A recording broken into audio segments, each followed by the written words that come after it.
Welcome to Keep the Faith Ministry News.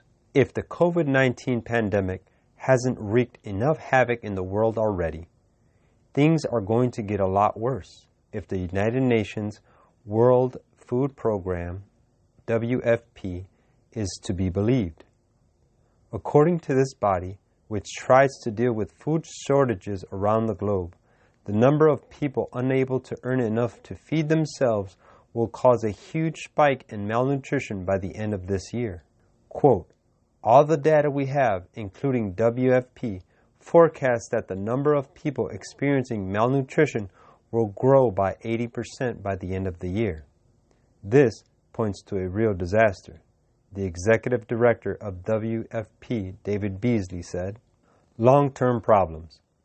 This would only be the primary effect of COVID-19 on those sections of the society who are vulnerable to food shortage.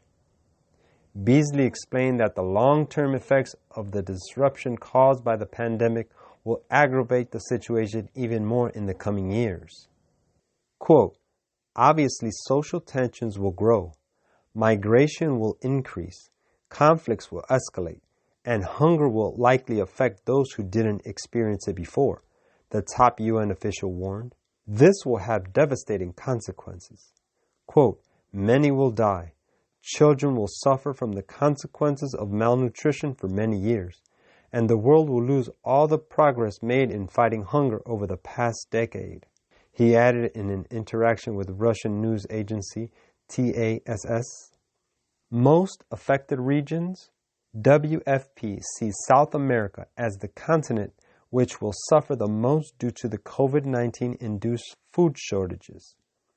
The number of people suffering from malnourishment in that part of the world would increase by 269%.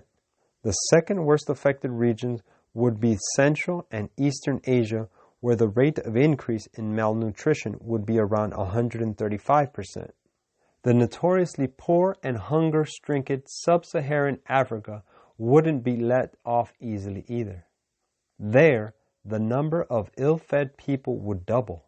This will put additional burden on WFP, which is already engaged in feeding 138 million people around the world.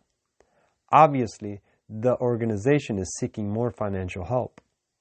According to the UN body, $4.9 billion is required just for their activities in the upcoming 6 months. The recent blast in Beirut, which destroyed storage facilities where grains were kept and also the port which is used to import foods, has created a crisis in Lebanon also. Sudan and Yemen are two other countries where food shortages have been acute. The situation is already grim. Quote, for nation shall rise against nation, and kingdom against kingdom, and there shall be famines and pestilence and earthquakes in diverse places. Matthew 24:7. This is Keep the Faith Ministry News. Thank you for watching.